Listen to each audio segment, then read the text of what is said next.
Isso é inteligente. É, o sistema de incentivo. Essa PEC, se a gente passa, a gente economiza 3 por 3 trilhões de 10 anos. Uma coisa que eu aprendi no Congresso, o poder executivo tem mais poder legislativo que o poder legislativo. É verdade. Então, o que ele faz não é muito diferente do que um pastor picareta faz. O Japão é provavelmente o lugar que tem as melhores comidas do mundo de todos os outros povos. Hoje a melhor pizza do mundo é feita no Japão. É melhor o quê? Pizza do mundo é feita no Japão. O Japão é bom em tudo, cara. O Japão, por exemplo, se eu for comprar um instrumento musical artesanal, eu vou comprar no Japão.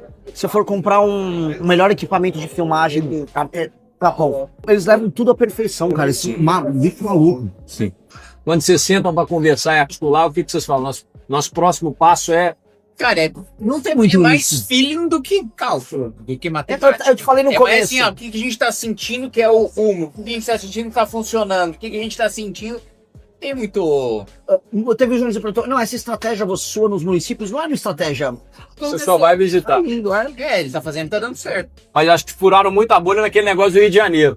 O carioca aqui na hora de escritório, ele falou, pô, Não, isso aí rodou é- demais. aquilo rodou demais. E você lá faz sentido pra caramba. Separa o Rio de Janeiro aí É. e o resto. No mês de março eu faturei cerca de 4.600 dólares, totalizando aí deu um pouquinho mais de 23 mil reais apenas com a AdSense do meu canal, postando cortes do MBL. E se você tem interesse em criar seu próprio canal de cortes, ajudar no projeto e ainda poder ganhar com isso, é só clicar no primeiro link da descrição desse vídeo ou então ler o QR Code que tá aparecendo aqui no meio da tela que eu vou te explicar um pouco mais sobre isso.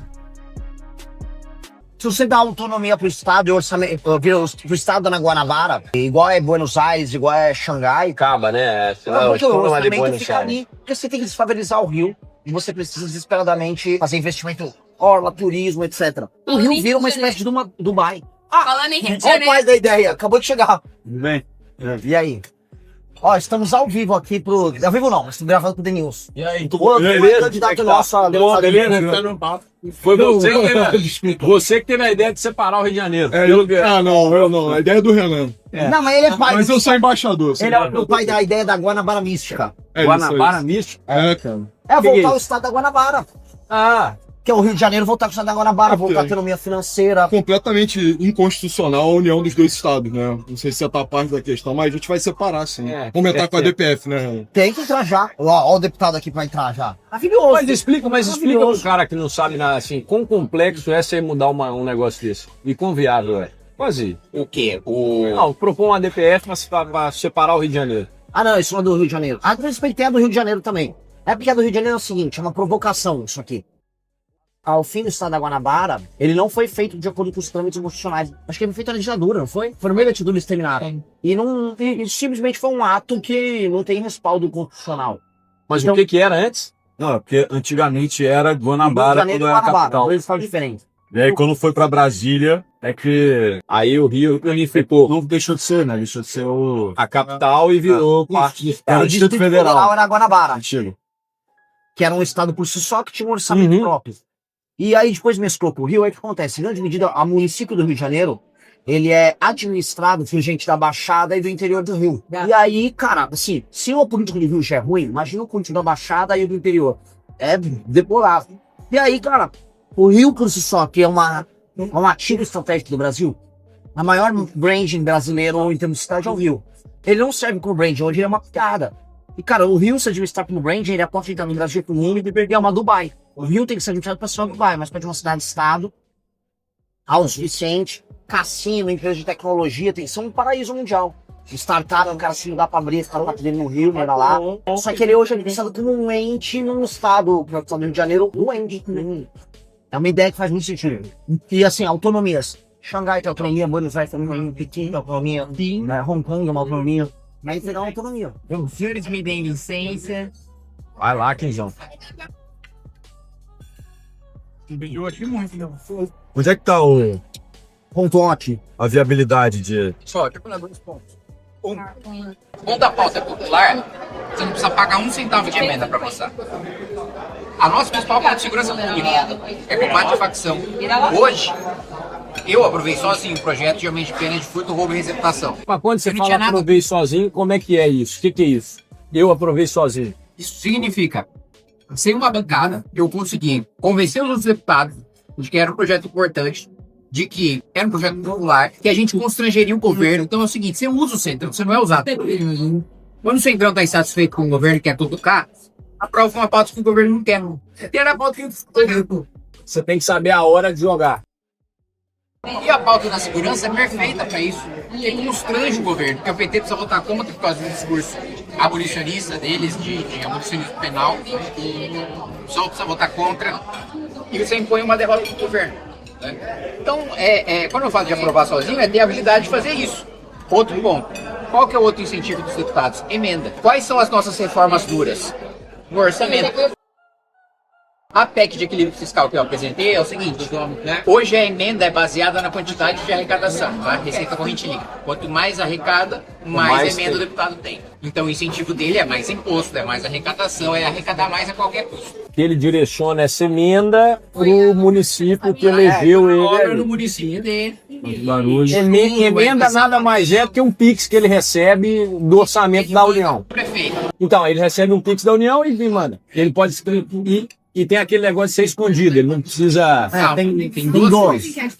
Tem o secreto e o não secreto. Uma é impositiva individual, você entra no site da Câmara, você sabe quanto ele indicou, para onde ele indicou e para que área. Tem que ter um sistema de AI que fizesse isso, mostrasse pro cara, você visse no e-mail, assim, ó, o seu deputado aí, ele fez isso aí e tal. Porque ninguém entra no site do... Sim, mas esse é o menos problemático. O mais problemático é o orçamento secreto. Que tem que ser secreto porque o governo não pode mostrar quem que ele está comprando e o deputado não pode mostrar que ele está vendendo. Por isso que é secreto. Qual que é o incentivo da PEC que eu apresentei? É o seguinte, a emenda individual, ela deixa de ser uma porcentagem da arrecadação, da receita corrente líquida, para ser uma porcentagem dos gastos discricionários. Então o incentivo do Congresso deixa de ser de aumentar imposto e passa a ser cortar gasto obrigatório. Porque quanto mais gasto obrigatório ele cortar, mais vai ser o orçamento discricionário. Mais e mais a gente pode investir no governo. E mais a gente Isso é inteligente, isso é inteligente. É, o sistema de incentivo. Essa PEC, se a gente passa, a gente economiza 3,3 trilhões em 10 anos. Esquece. Quanto? 3,3 trilhões em 10 anos. Esquece, curva de dívida estabiliza, pode baixar imposto no médio prazo, curva de juros cai. Fora que tem ainda a economia dos juros, 3,3 não conta quanto a gente vai deixar de gastar com o serviço da dívida. E volta naquilo que você estava falando do incentivo errado pros parlamentares. Fora do Centrão, é o homem que eu descrevi, o aventureiro. Ele tá pensando no mérito pessoal dele, na grana dele, dos prefeitos dele, no show do Safadão, que ele vai ser citado em palco. Ele trabalha com estímulos e recompensas. Ele é pouco racional em muita coisa. É bem quase pavloviano. Esse cara, você precisa dar os estímulos certos. Você vai ter, entendi, pera. Eu vou ter emenda se eu cortar gasto obrigatório, é isso? Então eu vou cortar gasto obrigatório. Bem o cara crachá. E aí ele foca nisso. E aí a gente faz ele virar uma máquina fiscalista. Você transforma sentando uma máquina de equilíbrio fiscal.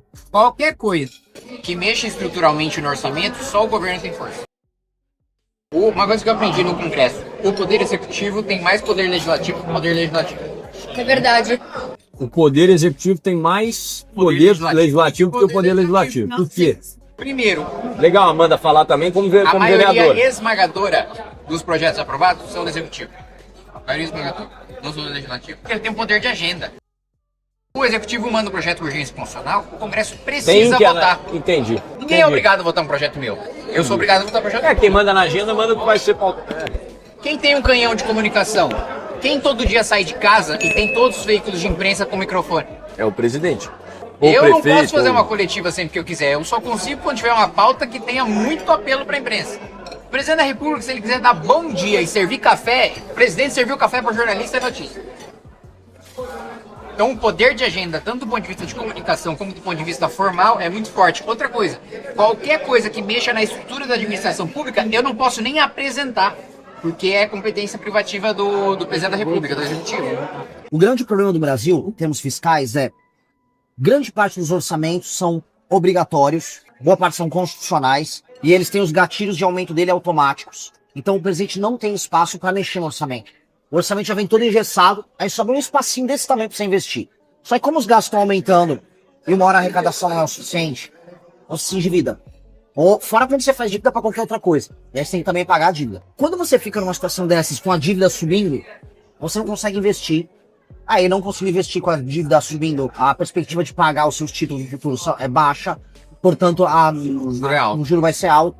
E aí para você sustentar essa roda, você tem que aumentar impostos. Esse é o game.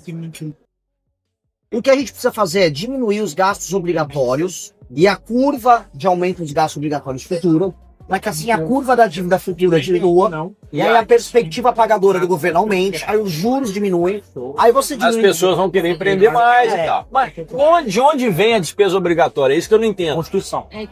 92% obrigatório. O presidente da República manda em 8, porque sabe que não é despesa obrigatória no direito, mas é na prática. Conta de água, conta de luz do Ministério. Não é despesa obrigatória. Entra na discricionária, mas na prática é obrigatório. Ou você paga a conta de internet do Ministério ou acabou. Então, esses 8% ainda são enxugados. Mas é a despesa obrigatória que está prevista na Constituição, que tem que ter parte do orçamento para aquilo ali.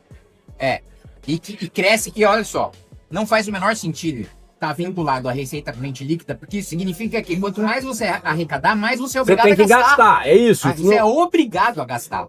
Não é que você vai rever a política pública, vai gastar... Pensando como gestão, isso não faz o menor sentido. Você arrecadou mais automático que saúde e educação de gastar mais. Não é só a União.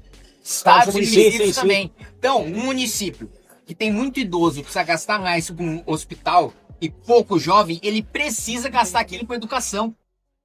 E não pode passar por isso. Que é outra, eu vou falar outra que é braba, que o Flávio voltou atrás. A Folha soltou uma matéria falando que o Flávio não queria reajustar a aposentadoria e BPC pelo salário mínimo, e sim pelo IPCA. Eu não imagino que o Flávio sequer entenda essa conversa. Isso é uma política de desindexação e é, talvez, a melhor forma de economizar no longo prazo e se fazer sobrar dinheiro. O que acontece?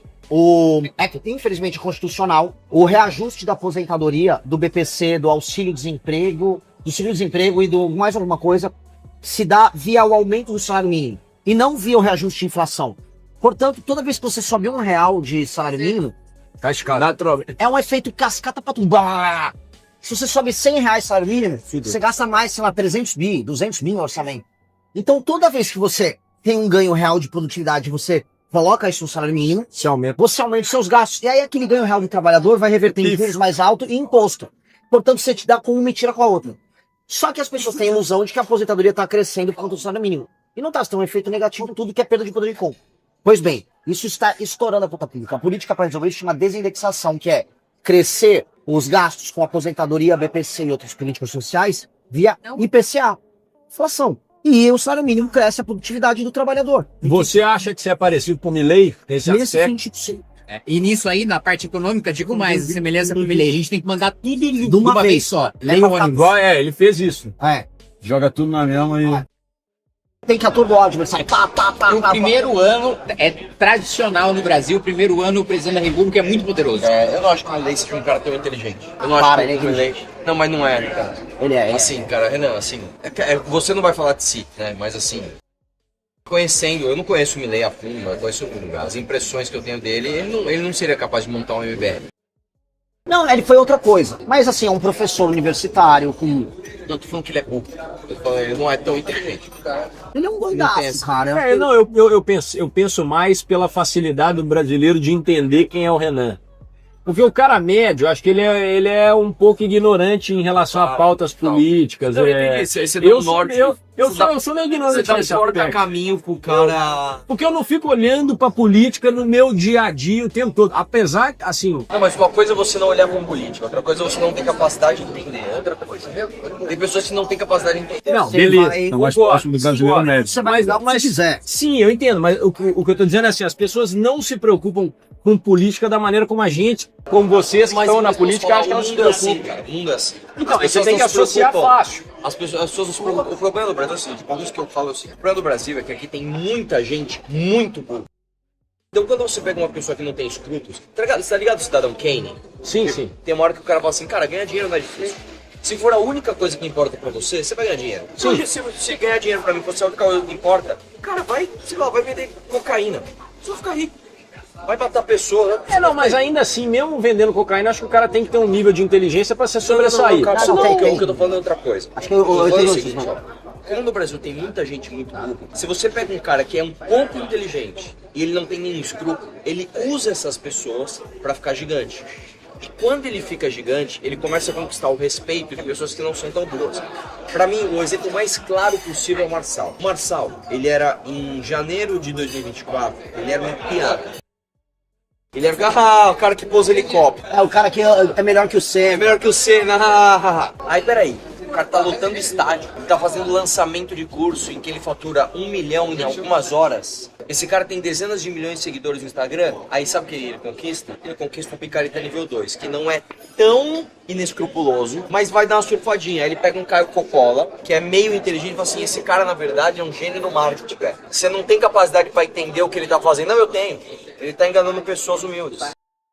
E aí o cara quer... E aí, beleza, ó, atingiu o Coppola, então peraí, então já pega um Brasil Paralelo, chama um cara pra dar uma entrevista pra ele, beleza, pô, legal. E aí, aqui no Brasil, a gente tem essa coisa horrorosa, isso é bem brasileiro, de você levar a sério um ultra picareta, mas o picareta que é uma caricatura, velho. Quer ver um outro ponto? Vamos tira o Pablo Marçal, vamos trabalhar com a categoria. A categoria é, dado que boa parte da população brasileira é muito humilde, não teve uma educação decente, e você tem uma diferença de educação que se reflete em posições cognitivas e capacidade de tomar de decisão, você tem muito abuso intelectual. Então, o que ele faz não é muito diferente do que um pastor picareta faz. O que não é diferente do Bolsonaro deixando as pessoas na porta do quartel pedindo intervenção alienígena. Que não é diferente do cara que o PT tá fazendo isso com Vale Gás. Com Vale Gás. É um tipo de abuso intelectual, usando uma diferença de inteligência topo-base para submeter uma base a um tipo de favor, produto, serviço que ele possa entregar. E é uma relação desproporcional.